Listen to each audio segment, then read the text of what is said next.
আমার মানে অনেকে চিত্রনায়ক ইমন লেখে। আচ্ছা আচ্ছা। আবার আমি একটা জায়গায় একটা ওপেনিংয়ে গিয়েছিলাম, হ্যাঁ, তো সেখানে আবার উনি আমার নাম ইমন খান বানিয়ে দিয়েছে। আচ্ছা। হ্যাঁ, সো গ্রামে গ্রামে গেলে ইমন খান বলে। আসলে আমার সাথে খানের কোনো পদবি নাই, আমি মামনুন ইমন, মামনুন হাসান ইমন। সো এটাই আমার নাম। পরিমণিকে রোমান্টিক মনে হয়। পরিমণি, হ্যাঁ। পরিমণির সাথে কাজ হয়েছে তো নাকি? পরিমণির সাথে ওইভাবে কাজ হয়নি, একটা ওয়েব ফিল্মে করেছিলাম আর কি। আচ্ছা আচ্ছা। বাট আমার কাছে ববিতা ম্যাডাম আর পরিমণি, যখন পরিমণি স্টার আসলো, ওদের দুজন মানে ওনাদের দুজনের চেহারা অনেক সিমিলারিটি লাগতো। আচ্ছা আচ্ছা। মানে পরিমণি যদি এখনো ওর প্রতি অনেক যত্নশীল হয় তাহলে ও অনেক আরো বড় নায়ক হতে পারে। আসলে বেস্ট ইয়ার আমার শুরুর দিকে স্ট্রাগলিং গুলোই বেস্ট ইয়ার ছিল। মানে আমি শুরুতে যখন আমি স্ট্রাগলিং করে করে একটা কাজ করতাম আর ছোট ছোট পেমেন্টগুলো পেতাম, ওগুলো আমার কাছে অনেক বেস্ট ইয়ার মনে হতো। মান্না ভাইয়ের কথা একদম ফেলে দেওয়ার মতো না, একদম মান্না ভাইয়ের কথা ফেলে দেওয়া যাবেও না, কারণ উনি অনেক অভিজ্ঞ একজন মানুষ ছিলেন। বাট আমার কাছে মনে হচ্ছে এখন ট্রেন্ড চেঞ্জ হয়েছে, এখন মনে হয় বন্ধু বান্ধব হচ্ছে টুকটাক, অনেক ভালো ভালো বন্ধুত্ব হচ্ছে।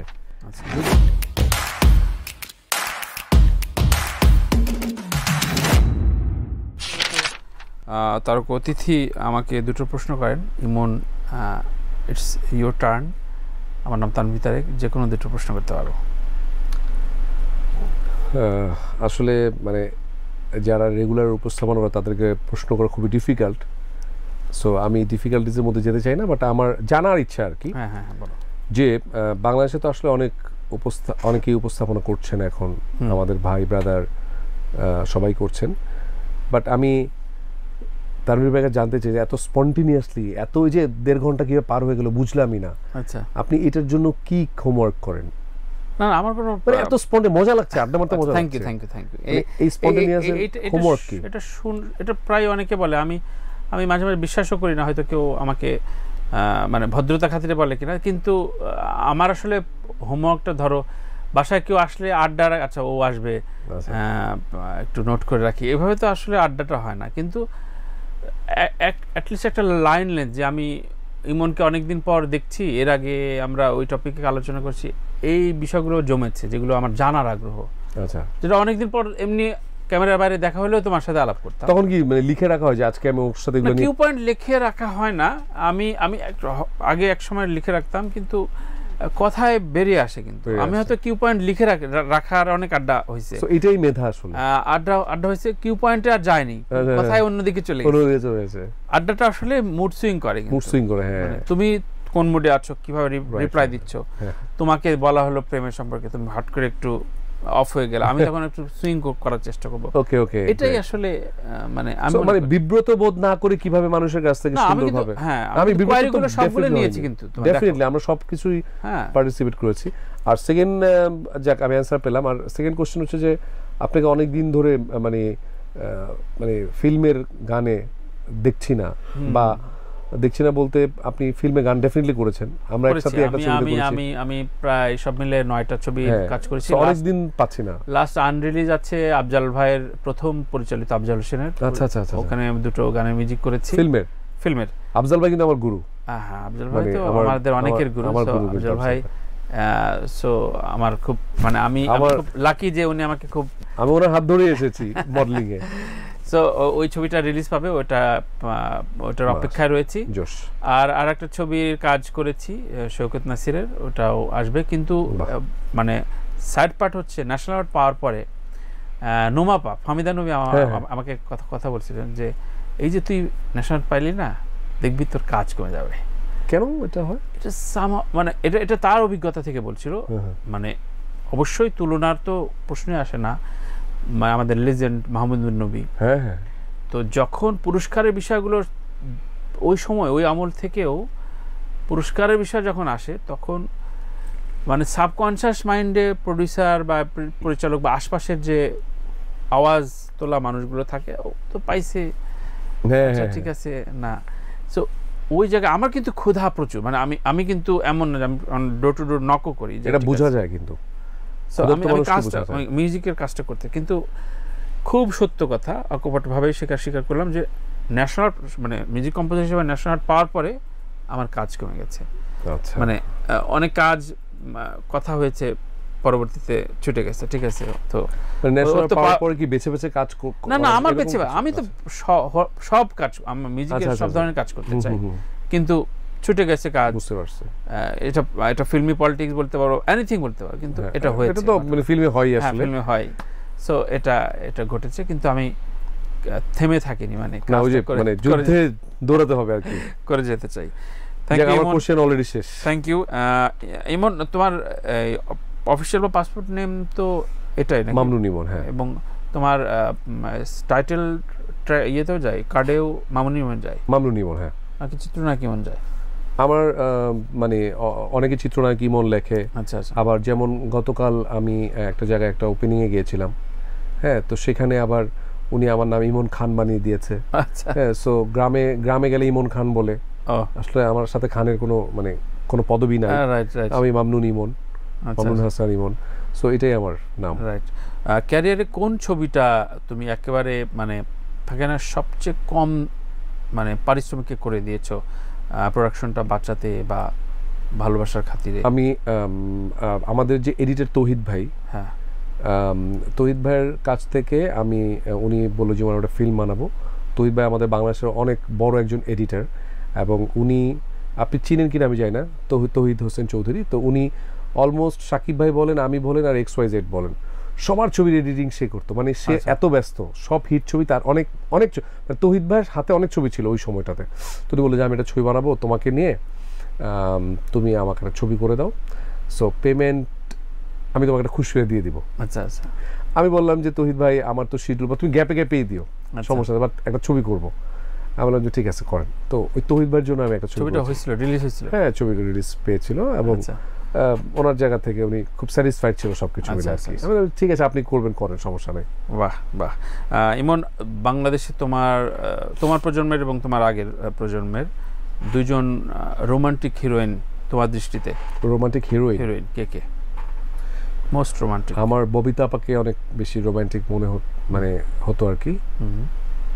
আর এখন রোমান্টিক বলতে কে রেগে যায়? না, রেগে যায় না, রোমান্টিক নায়িকা তো না, রোমান্টিক নায়িকা। হ্যাঁ, পরিমণিকে রোমান্টিক মনে হয়। পরিমণি? হ্যাঁ। পরিমণির সাথে কাজ হয়েছে তো নাকি? পরিমণির সাথে ওইভাবে কাজ হয়নি, একটা ওয়েব ফিল্ম করেছিলাম আর কি। আচ্ছা আচ্ছা। বাট আমার কাছে ববিতা ম্যাডাম আর পরিমণি, যখন পরিমণি স্টার আসলো, ওদের দুজন মানে ওনাদের দুজনের চেহারা অনেক সিমিলারিটি লাগতো। আচ্ছা আচ্ছা। মানে পরিমণি যদি এখনো ওর প্রতি অনেক যত্নশীল হয়, তাহলে ও অনেক আরো বড় নায়িকা হতে পারবে। ট্রু। ইমনের বাবা মায়ের নাম এবং বাবা কি করেন? আমার বাবার নাম হচ্ছে আব্দুল বাসেত মিয়া, আর মায়ের নাম হচ্ছে মাসুদ আক্তার। আমার বাবা এখন তো মানে 82 ইয়ার্স ওল্ড, মাশাআল্লাহ, আলহামদুলিল্লাহ। আমার আম্মাও আছেন, আব্বাও আছেন। আচ্ছা। সো তারা তো এখন কিছুই করেন না, তারা শুধু আমাদেরকে ভালোবাসা দেন। যাক, সোশ্যাল মিডিয়ায় কতক্ষণ থাকা হয় ইমনের? সোশ্যাল মিডিয়া যে একদম মানে হুট করে সারাদিন থাকে ওরকম না, স্ক্রলিং করে দেখি, বা বসে আছি একটু দেখলাম কি হচ্ছে চারপাশে, এই আর কি। মানে বাট মানে একদম সারাক্ষণ ফোকাস থাকি না সোশ্যাল মিডিয়া, বাট দেখি কি হচ্ছে আশেপাশে। কমেন্টস, রিপ্লাই বা এই রিঅ্যাকশনগুলো কেমন দেয়া হয় নাকি না? মোটামুটি। হেটার্স কমেন্ট, তোমার হেড কমেন্ট খুবই কম, আমি খেয়াল করেছি। তারপর সমালোচনাকারীদের কিভাবে তুমি ট্যাকেল দাও? ও যে সমালোচনা করলো অনেকক্ষণ ভাবি বসে, যেটা ব্যাখ্যা করার চেষ্টা করি আমি একা বসে, যে ও আসলে কেন বললো বা কি বলতে যাচ্ছে। পরে দেখলাম যে একটা টপিকস নিয়ে বেশি কথা বলে, বা ও হয়তো জানেই না, আমার সাথে কোনো মিশেই নাই, সো ও ওটা বলবেই, আসলে ওটাকে অ্যাভয়েড করে যাই। আচ্ছা আচ্ছা। আপনি যতটা ভালো জানেন, ও তো আমাকে অতটা ভালো জানে না, একদম। সো ওকে আর জাজ কি করবো আমি, সো ওটা দেখে অ্যাভয়েড করে যাই। তোমার ক্যারিয়ারের বেস্ট ইয়ার কোনটা? বেস্ট ইয়ার, আসলে বেস্ট ইয়ার আমার শুরুর দিকে স্ট্রাগলিংগুলোই বেস্ট ইয়ার ছিল। মানে আমি শুরুতে যখন আমি স্ট্রাগলিং করে একটা কাজ করতাম আর ছোট ছোট পেমেন্টগুলো পেতাম, ওগুলো আমার কাছে অনেক বেস্ট ইয়ার মনে হতো। একজন ডিরেক্টরের জন্য ওনার অফিসে যে ঘন্টার পর ঘন্টা ওয়েট করা, তারপরে ওর কাজ পাওয়া, স্ক্রিন টেস্ট দেওয়া, ওগুলো আমার কাছে বেস্ট ইয়ার মনে হতো। এখন তো ধরেন আগে কনফার্ম করে পরে আমাকে ডাকে, ইমন ভাই আপনি আসলে সাইনিংটা শুরু হবে, কিন্তু আমার কাছে ওইগুলো অনেক গুড মেমোরিজ ছিল আসলে। যাক, মান্না ভাইয়ের সেই অবিসংবাদিত কথা যে আমাদের এখানে কেউ বন্ধু হয় না, তুমি কি এই সময় তোমার আমলেও বিশ্বাস করো আসলে ইন্ডাস্ট্রিতে বন্ধু হয় না? মান্না ভাই তো আসলে একদমই কমার্শিয়াল ফিল্মের বন্ধুত্বের কথা বুঝিয়েছেন।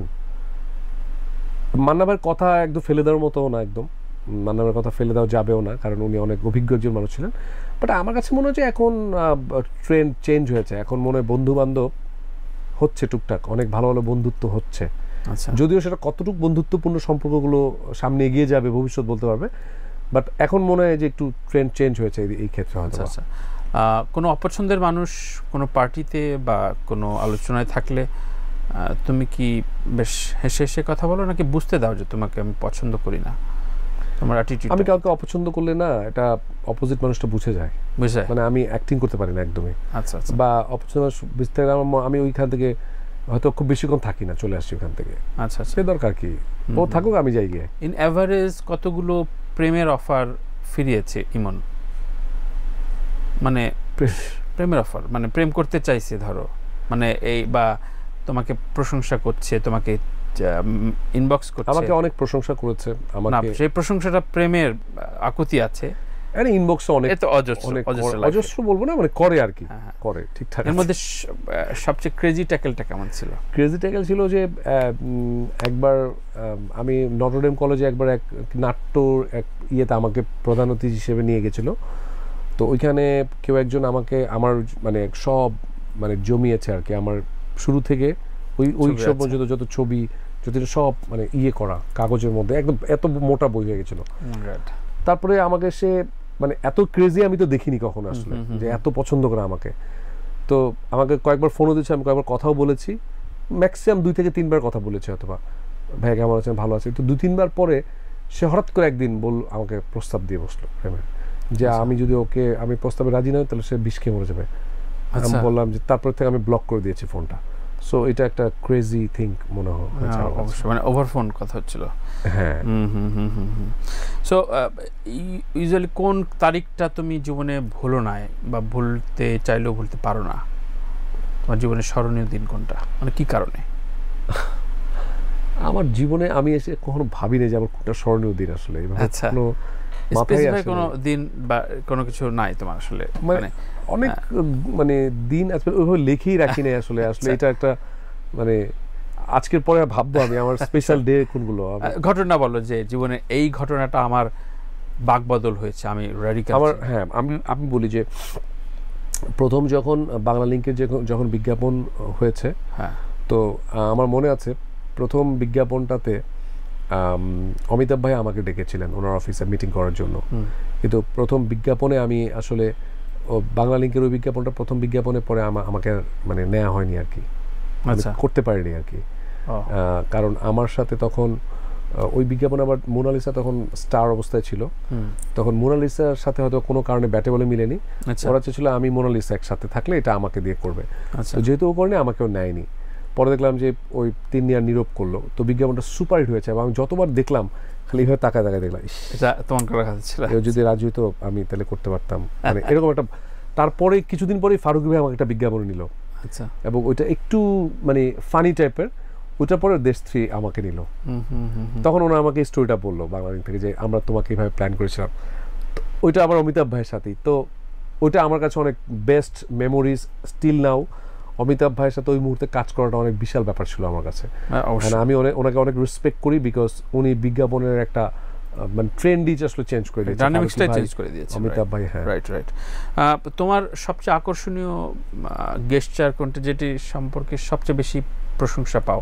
মানে মেয়েরা ছেলেরা বলে আপনার ভাই চোখটা যা, আমার হাসির কথা বলে অনেকে, হাসির কথা বলে অনেকে, কমন, এটা সবাই ম্যাক্সিমাম বলে না? হ্যাঁ, হাসির কথাটা বলে।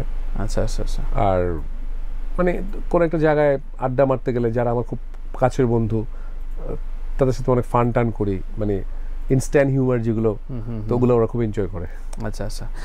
তোমার এভারগ্রিন ছবি কোনটা, যে ছবি অনেকবার দেখেছো জীবনে? মানে আমার দেখা ছবি, তোমার দেখা? হ্যাঁ, আমার ছবি নাকি অন্য ছবি? অন্য ছবি। ও, অন্য ছবি। আমার দিলওয়ালে দুলহানে লে যায়েঙ্গে। ম্যাক্সিমাম কতবার দেখেছো এটা? 100 বার। 100 বার দেখেছো? আর বেশি হতে পারে, ঠিক না। ফুল মুভি দেখেছো? ফুল মুভি আচ্ছা আচ্ছা, তার মানে মাঝে মাঝে দেখতে গেলে একটা না দেখতে থাকো, মানে ভালো লাগে, খুব ভালো লাগে। আচ্ছা আচ্ছা, তার মানে তোমার জনরা পছন্দ রোমান্টিক? আমার জনরা রোমান্টিক, মানে আমি বেশিবার দেখেছি আমার জনরা একটা সময় ছিল খুব রোমান্টিক, তখন আমি খালি রোমান্টিক ছবি করতাম। এরপর জনরা চেঞ্জ হয়ে আমি এখন একটু ভার্সেটাইলের দিকে মুভ করছি, মানে আমি একটু অ্যাক্টিং বেস কাজ করতে চাই। আচ্ছা, এখন এটাতে যদি আমার মেথডের ক্যারেক্টার করতে হয় ফিল্মে, আমি সেটা করতে পারি। পাসওয়ার্ডে দেখেছেন আমি একটু ক্র্যাক ছিলাম, সো এরপর থেকে আমি ওই জনরা চেঞ্জ করে ফেলেছি, কারণ এখন ইন্ডাস্ট্রিও একটু ওদিকেই যাচ্ছে আসলে। এখন ওই রোমান্টিক, টিপিক্যাল রোমান্টিক চল না। তুফানে তো আমার কাছে মনে হয় যদি আমার গেস সত্যি হয় তাহলে এমন হতে পারে সাকিব ভাই ভিলেনও তো হতে পারে, তাই না? অথবা ভিলেনই হতে পারে নায়ক। সো এখন কিন্তু সবাই ট্রেন্ড চেঞ্জ করে ফেলছে। Right right. লাস্ট দুটো কোশ্চেন দিয়ে আজকে শেষ করবো, সেটা হচ্ছে তুমি আসলে কোন বিষয়টা সবচেয়ে মানে প্রেইজ করলে খুশি হও, বা কিভাবে তোমাকে খুশি করা যায়? ভালোবাসা, মানে ভালোবাসাটা এরকম হতে হবে যে উনি আসলে মানে মন থেকে আমাকে কিছু একটা বলছে। আর আরেকটা জিনিস খুশি হয়ে খুব কেউ যদি বলে জীবনে একটা মুভি বানাবো তোমাকে নিয়ে, আচ্ছা আচ্ছা, একটা মুভি বানাবো, গল্প সব রেডি, ডিসকাসিং করছে এবং সত্যি সত্যি হবে, তখন আমি খুব খুশি হই আর কি। Fine. Last and final question, আমার সাথে খুবই অল্প বয়সী ক্যারিয়ারের একটা মেয়ে মন্দিরা বলে গেল 3 বছরের মধ্যে সে সুপারস্টার হবে, সে দেখিয়ে ছাড়বে এবং সুপারস্টার হিসেবেই তাকে পরিচয় করে দিতে হবে টকশোতে। আচ্ছা, সো ইমন কবে সুপারস্টার হবে, কয় বছর? মানে আসলে সুপারস্টার সংজ্ঞাটা কি ওটা আসলে আমিও জানি না, সুপারস্টারের সংজ্ঞাটাই কি আমি বুঝি না, কারণ মানে আমার এইভাবে আসলে সুপারস্টার হওয়া যায় না আমার মনে হয়। ভালো আমি 5 দিন আগেও বাংলা লিঙ্কের বিজ্ঞাপন যখন করেছি, ঠিক 5 দিন আগে আমাকে বাংলাদেশের কেউ চিনত না। ঠিক 5 দিন পর আমি সারাক্ষণ টিভি চ্যানেলে বসতে যে আমার অ্যাড দেখাচ্ছে, আমি এরকম। ঠিক 5 দিন পর আমি যখন রিক্সা, তখন আমার গাড়িও ছিল না, আমি রিক্সা দিয়ে ঘুরতাম যখন, তখন আমার কাছে টুকটুক অটোগ্রাফ চাওয়া স্টার্ট করলো, আমাকে ফোন দিল, ইমন বলছো, আমরা একটা বিজ্ঞাপনে তো ভাবছি তুমি আসো।